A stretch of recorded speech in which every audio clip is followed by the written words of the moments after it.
100 वर्ष की खूबसूरत रानी, रहस्यमयी रानी। कभी कभी कुछ बातें इंसान की समझ से बहुत दूर होती हैं। ऐसी ही बिल्कुल समझ से बाहर थी रानी चित्रा। रानी चित्रा किसी चमत्कार से कम नहीं थी। कारण था रानी की सुंदरता। कहते थे रानी ने उम्र को बंदी बना लिया है।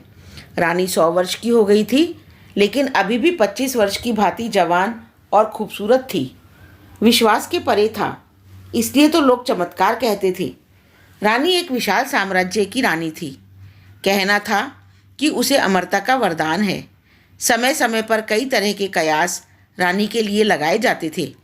मानना था कि रानी के पास ऐसी कोई शक्ति है जिससे वो अभी तक युवा अवस्था में ही है।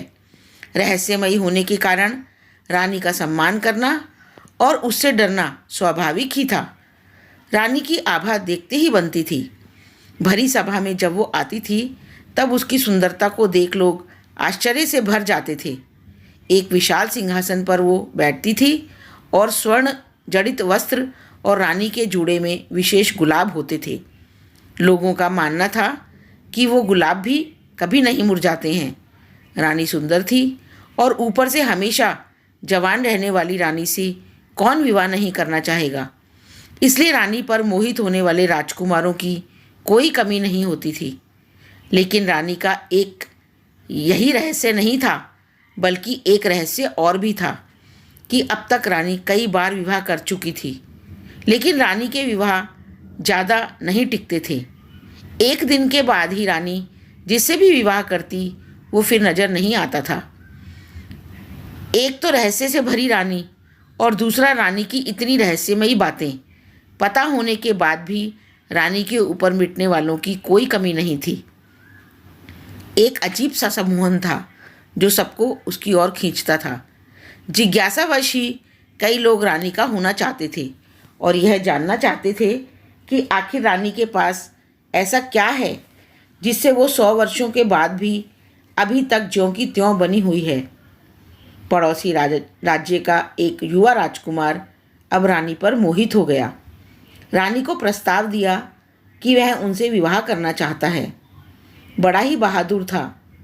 कई दिनों के बाद सोच विचार करने के बाद उसने यह निर्णय किया था। रानी को मिलने वह सभा में आया। रानी ने कहा कि मुझसे विवाह क्यों करना चाहते हो? तो राजकुमार ने बोला, ना करने की वजह आप स्वयं बता दीजिए। हमेशा युवा रहने का रहस्य जानना चाहता हूँ और तुम्हें अपनाना चाहता हूँ। रानी ने कहा कि क्या तुम्हें पता है, बड़ी बड़ी बातें करने वाले राजा तक एक दिन में ही राजमहल छोड़कर भाग जाते हैं। राजकुमार बोला कि वह भागने वालों में से नहीं है। रानी बोली, हमने यह दावे पहले भी सुने हैं, लेकिन जिस आश्चर्य को देखने वह आते हैं, उसे देखने के बाद वह किसी को दिखाई नहीं देते हैं। कई दिनों तक रानी ने उसे समझाने की कोशिश की, लेकिन राजकुमार अपनी जिद पर अड़ा रहा। रानी ने कहा कि हमने तुम्हें बहुत समझा दिया। अब तुम्हारे साथ जो भी होगा उसके लिए तुम स्वयं जिम्मेदार होंगे।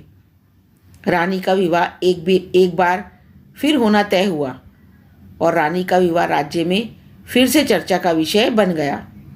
सभी लोगों का मानना था कि पिछले राजकुमारों की तरह यह राजकुमार भी एक रात के बाद अदृश्य हो जाएगा। रानी के चेहरे पर एक अभिमान वाली मुस्कान थी। सारे राज्य को सजाया गया और रानी का विवाह उस राजकुमार के साथ धूमधाम से संपन्न हुआ। बस अब क्या था, उस रात का समय आया जिस रात में कई रहस्य थे। जिस रात के बाद रानी के महल में कोई राजकुमार फिर दिखाई नहीं देता था। रानी और राजकुमार के स्वागत के लिए रानी का कक्ष विशेष रूप से सजाया गया। राजकुमार रानी के कक्ष में गया। उसे कुछ वहाँ अजीब सी चीज़ें नजर आईं। उसे कक्ष के भीतर एक पिंजरा दिखाई दिया जिसका दरवाज़ा खुला था। रानी बिस्तर पर बैठी थी। राजकुमार पहले से ही सतर्क था। उसे पता था कि रानी के कक्ष में कुछ भी हो सकता है, इसलिए उसे जागे रहना है। रानी ने कहा, क्यों इतने भयभीत क्यों हो? आज तो इस दिन महल में तुम्हारा पहला दिन है। रानी ऐसे बातें करती हुई राजकुमार के पास आ गई। रानी उसे पिंजरे के मुंह के पास ले गई। रानी ने अब राजकुमार की आंखों में देखना शुरू किया। राजकुमार रानी की सुंदरता पर मोहित हो गया, उसकी बड़ी बड़ी आंखों में खो गया। राजकुमार ने रानी के बाल खोलने चाहे, उसके जूड़े को हाथ लगाया और उसमें लगे गुलाब के फूलों को निकालना चाहा। रानी डर गई और तुरंत ही राजकुमार का हाथ पकड़ लिया। रानी को डरते देख राजकुमार रुका, फिर सोचा हो ना हो इसमें ही कुछ राज है। उसे पता चल गया था कि इन फूलों में कुछ रहस्य है। रानी के मना करने पर वह उस समय रुक गया, लेकिन उसके मन में यही था कि अब उसे इन फूलों को निकालना है। राजकुमार ने रानी के सिर को थोड़ी देर सहलाया, फिर एकदम से उसके गुलाब को चूड़े से निकाल दिया। रानी जोर से चिल्लाई, कहा था ना उसे मत छूना। एक गुलाब निकलते ही रानी कुछ वर्ष अधिक आयु की हो गई। रानी अब गुस्से से लाल हो गई। राजकुमार बोला, अच्छा तो यह है तुम्हारी आयु का रहस्य। अभी एक गुलाब निकला है, अगर पूरे गुलाब को निकाल दिया जाए तो तुम पूरी तरह से वृद्ध हो जाओगी। राजकुमार बोला, मैं तुम्हारा पति हूँ, मुझे अभी भी तुम बता सकती हो आखिर यह गुलाब क्या है और तुम्हें कहाँ से प्राप्त हुए हैं। रानी डरी और राजकुमार के पास आई और बोली कि अगर तुम मुझे यह गुलाब दे दो तो मैं तुम्हें सच बता दूंगी। राजकुमार ने गुलाब दिया और रानी ने गुलाब लेते ही राजकुमार को पिंजरे के अंदर धक्का मारा। पिंजरे में भीतर जाते ही राजकुमार एक गुलाब का फूल बन गया और रानी फिर जोर से हंसते हुए बोली, ले देख ले तेरे जैसे कितने मैंने गुलाब बनाकर अपने जूड़े में लगा लिए और उनकी आयु भी मुझे मिलने से मैं अभी तक जवान हूँ। रानी ने पिंजरे से गुलाब उठाया और अपने जूड़े में लगा लिया। यह पिंजरा है रानी की आयु का रहस्य।